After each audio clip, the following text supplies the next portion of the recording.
જુનાગઢમાં હોલસેલ ને હોલસેલ ભાવે. તો આજે તો આપણે આવી ગયા હતા શુભમ ટેક્સટાઇલમાં.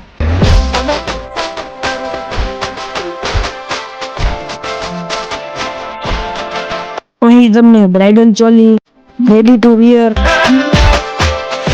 પટોળું, કસુંબો, party piece, designer blouse piece, વાલાસરમ, બાંધણી, એમાં પણ પેરામણીની લેવા દેવાની સાડીઓની ખરીદી માટે વિશાળ રેન્જ, એ પણ હોલસેલ ભાવ. એડ્રેસની વાત કરીએ તો દુકાન number 205 Shrinath market, Nagnath road, Junagadh.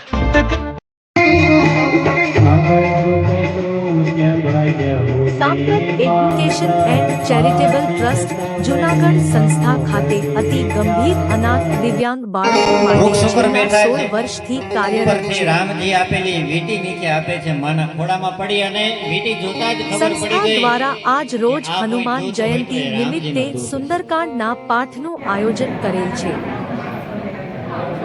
સાથે આજે વિશ્વ ઓટિઝમ દિવસ હોવાથી સંસ્થાના દિવ્યાંગ બાળકો દ્વારા બનાવેલ વિવિધ ચિત્રો અને રંગીન કાગળના કટિંગમાંથી બનાવેલ આકૃતિઓનું પ્રદર્શન રાખેલ.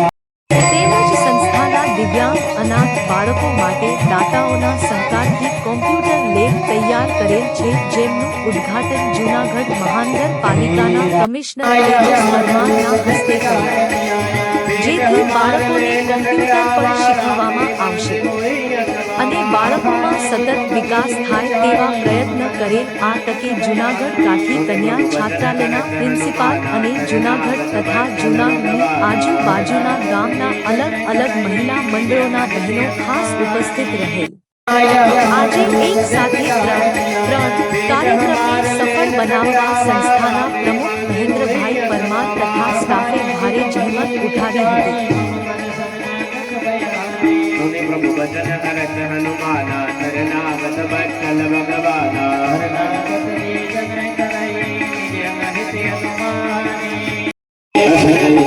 વિભીષણ જબહે આયુહીન વય સવય સવય સાધુ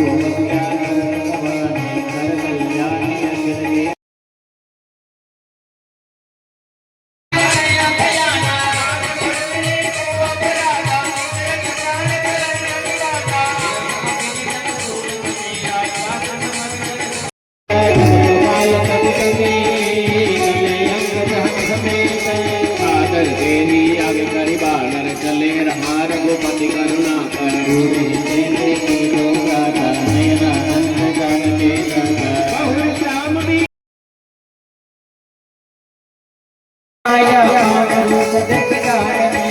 पेट हमार लेन सटावारा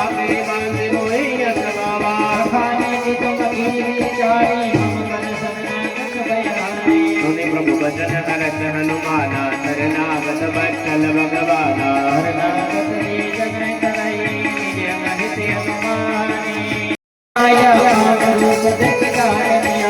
पेट हमार लेन सटावारा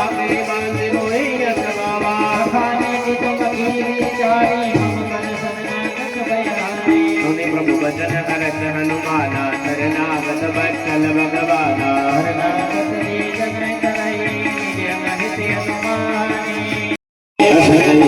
विभीषण जबहे आयुहीन वय सवय सवय साधु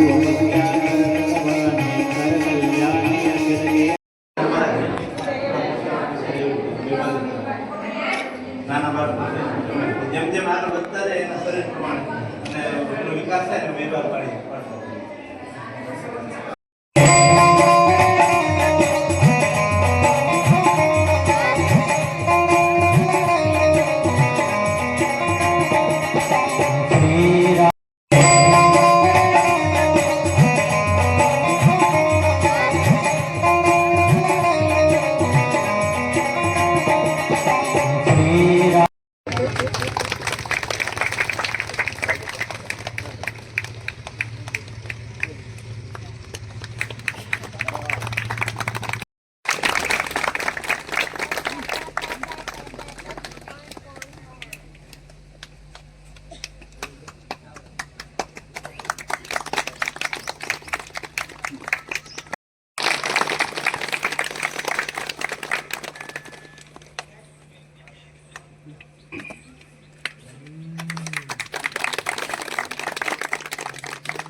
ચોકલેટ ખવડાવવાના છે.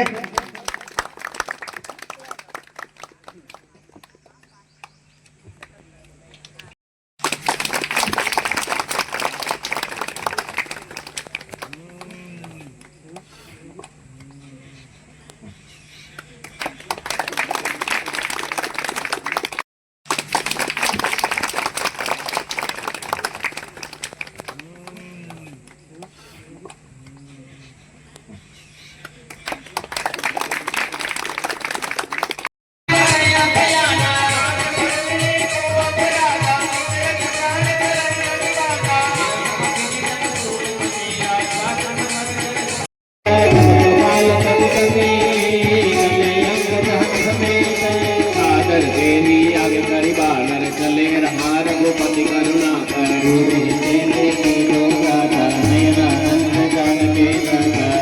श्याम भी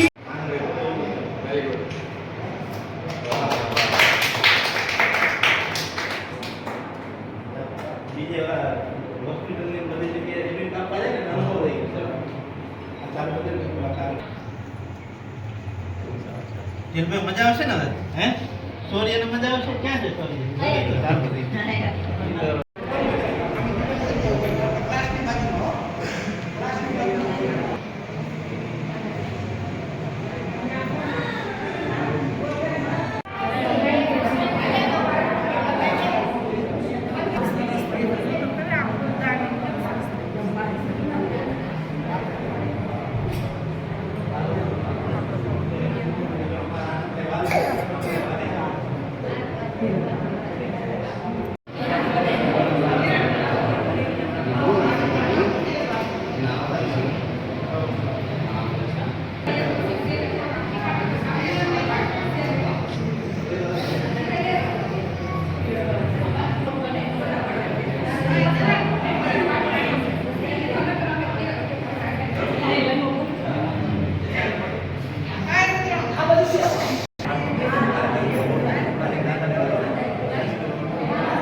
મારા બાળકો આમ કશું કહેવા જેવું નથી. આપણે ખાસ તો ભગવાનની પૂજા માટે અને સુંદરકાંડ માટે એકઠા થયા છીએ, પણ આમનો ખાસ આગ્રહ હતો કે અહીંયા એક વખત આપ પધારો અને જુઓ કે અમે કેવા પ્રકારની કામગીરી કરી રહ્યા છીએ.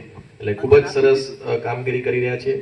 આપણે ઘરમાં એક બાળક હોય તો બી સાચવવું અઘરું પડી જતું હોય, નહીં તો એકદમ હાલતું ચાલતું અને બોલતું હોય તો બી આપણને બહુ તકલીફ પડતી હોય. ને ત્યાં તો આટલા 87 બાળકોને સાચવવા, રોજે રોજ સાચવવા, એમની આ તો આપણને અત્યારે સારા સ્થિતિમાં બેઠેલા દેખાય છે, પણ એમની ઘણી બધી એવી વસ્તુ હોય કે જે આપણે પોતાના બાળક માટે બી કરતા હોઈએ તો પેલું થાય. એના માટે આ લોકો જે પ્રયત્ન કરી રહ્યા છે એમાં સંસ્થાના પ્રમુખ અને તમામ જે ટીમ મેમ્બર્સ છે એમના ખાસ કરીને એ તમામને ખૂબ ખૂબ અભિનંદન આપું છું. અને ઉત્તરોત્તર તમે આ રીતે પ્રગતિ કરતા રહો અને બાળકોની સારામાં સારી સેવા આપણે સમાજ થકી કરી શકીએ એવી પણ હું ખૂબ ખૂબ શુભેચ્છા આપું છું. જય હિન્દ. રાખેલો છે અને ત્રીજો કાર્યક્રમ કે આ બાળકો કોમ્પ્યુટર કઈ રીતે શીખે, જીવનમાં પોતે પોતાની રીતે આગળ વધે એવા શુભ હેતુથી દાતાઓના સહકારથી કોમ્પ્યુટર લેબનું પણ ઓપનિંગ કરેલું છે. આ પ્રસંગે આપણા જૂનાગઢના તેજસ પરમાર સાહેબ કમિશનર શ્રી ઉપસ્થિત રહ્યા, એમનો ખૂબ ખૂબ આભાર માનું છું. સાથે સાથે મહિલા મંડળો જે આવેલા છે એમના પ્રમુખશ્રી અને તમામ મહિલાઓનો ખૂબ ખૂબ આભાર માનું છું. કારણ કે મેં હમણાં વાત કરતો હતો એમ સાહેબ કે અમારે આ બાળકો અનાથ અને દિવ્યાંગો છે. જ્યાં જ્યાં આલ્ફા સ્કૂલ છે એમના પ્રિન્સિપાલ છે એમને ખ્યાલ છે કે જ્યાં સ્કૂલમાં કાર્યક્રમ હોય ને ત્યારે વાલીઓને બોલાવે એટલે સંખ્યા જળવાઈ રહે. અને અમારા આખા બાળકોના મહિલાઓ બધા વાલીઓ છે. એટલે જૂનાગઢની આજુબાજુના ગામથી જૂનાગઢથી મહિલા મંડળો આવે છે અને અમારા હરેક કાર્યક્રમમાં તો સપોર્ટ કરે જ છે, પણ બાળકોની વચ્ચે રહીને જે ધૂન બોલે, જે સત્સંગ કરે ત્યારે જે એનો માહોલ હોય ને એક અલગ પ્રકારનો હોય. એટલે ખરેખર મહિલાઓનો ખૂબ ખૂબ મહિલા મંડળનો ખૂબ આભાર માનું છું. કારણ કે આની વચ્ચે રહી અને આ કદાચ ભગવાનનું રૂપ હશે. એનો મને તાજો દાખલો હું તમને કહું કે 2 મહિના પહેલાં જ મને એટેક આવેલો અને તાત્કાલિક ભગવાનની દયાથી દાદાના બાળકોના આશીર્વાદથી તાત્કાલિક સ્ટેન્ડ બેસાડ્યું અને અત્યારે નિરોગી તરીકે આજે હું આ કામ વ્યવસ્થિત પાછું કરી શકું છું. એ ખરેખર બાળકોના આશીર્વાદ છે, જીવતા જાગતા ભગવાન છે. કારણ કે અત્યારે 87 બાળકો અહીંયા છે. વેરાવળ મોટું બિલ્ડિંગ બને છે, ત્યાં પણ 32 બાળકો છે, 16 બાળકો વડોદરા છે, આપ બધાને ખબર છે. અને વર્ષ દિવસ પહેલાં સાહેબે અમને વૃદ્ધાશ્રમ પણ સંચાલન કરવા આપ્યું. એટલે વૃદ્ધાશ્રમ અને શેલ્ટર હોમ પણ સંચાલન કરીએ છીએ. એમના વૃદ્ધો પણ અહીંયા 7-8 જે વૃદ્ધો સક્ષમ છે એ પણ આપણી સાથે અહીં આવેલા છે. આજે હનુમાન જયંતિ નિમિત્તે આપણે વિદ્યાપુર દિવ્યાંગ બાળકોની સંસ્થાની અંદર આપ લોકોને બોલાવ્યા છે સુંદરકાંડના પાઠવાથી બાળકોને પ્રોત્સાહિત કરવા માટે. ભેસાણ, પરબ, રાવણી, જુનાગઢથી તમામ મહિલા મંડળની બહેનો આવ્યા છે. અહીંયા બાળકોને અમે 5-6 વર્ષથી આવીએ છીએ. બાળકોને ખૂબ પ્રેમ અને લાગણી આપીએ છીએ. અને આ લોકોના સંસ્થાના જે આ ટ્રસ્ટીઓ છે એ જે સેવા કાર્ય કરી રહ્યા છે એ આપણે ઘરે પણ ન કરી શકીએ એવી માતા પિતા છે એવી લાગણી અનુભવી છે આ લોકોની. એનો આભાર, ખૂબ ખૂબ આભાર છે.